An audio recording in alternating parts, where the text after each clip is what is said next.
dire. Voici Robert Pilote.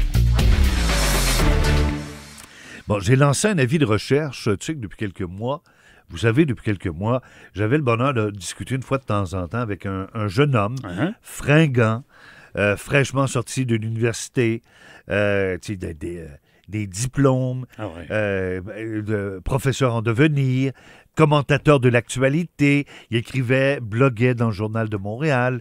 Simon-Pierre Savard-Tremblay, ça m'a pris combien de mois à apprendre son nom d'un bout à l'autre? Oui. Ça t'a pris, je te dirais, 1 an et demi. Ça me prend 1 an et demi à apprendre son nom d'un bout à l'autre. Et là, du jour au lendemain, il m'envoie un petit coucou en disant « Robert, je mets un terme à notre relation, je m'en vais réfléchir. » On se sépare. Oui, bien, pas tout à fait. À l'époque, là, je pense qu'il avait parlé à ses avocats, mais la séparation, c'était pas tout de suite. On a lancé un avis de recherche pour tenter de le retrouver.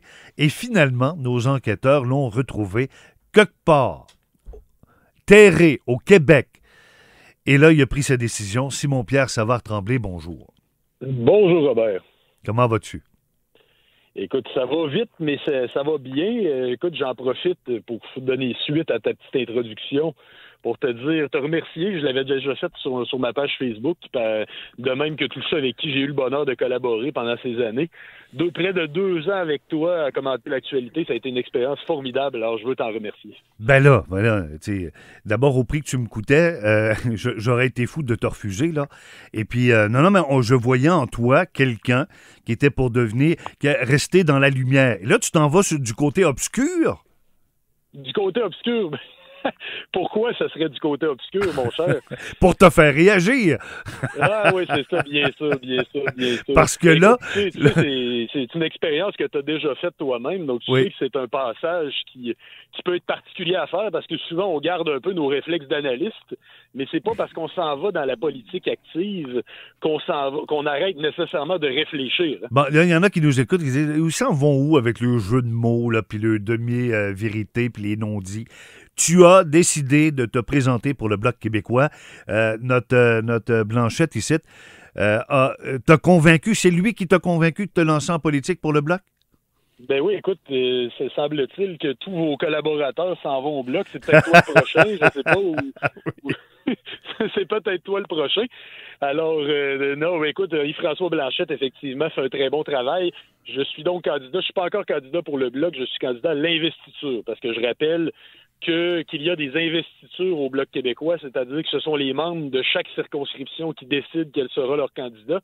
Au moment où on se parle, je n'ai pas d'adversaire, j'ai également l'appui de l'exécutif de la circonscription. On ne l'a pas nommé encore, c'est Saint-Hyacinthe-Bagotte, mais qui sera renommé Saint-Hyacinthe-Acton à la dissolution de la Chambre. Donc, à la prochaine élection, ce sera Saint-Hyacinthe-Acton. Et donc, au moment où on se parle, l'exécutif m'a voté un appui unanime.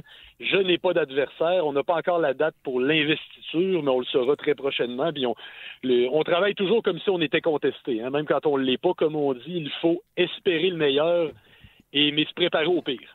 OK, puis ça ressemble à quoi? Moi, je le dis, puis chaque fois que je vais conseiller quelqu'un qui décide d'aller ou pas en politique, la première affaire qu'il faut que tu te demandes, est-ce que j'ai des chances de gagner? Dans ton cas, as-tu des chances de gagner? Est-ce qu'il y a un momentum? Tu sens qu'il y a comme une espèce de momentum qui s'installe au Québec, un vent favorable qui souffle pour le Bloc?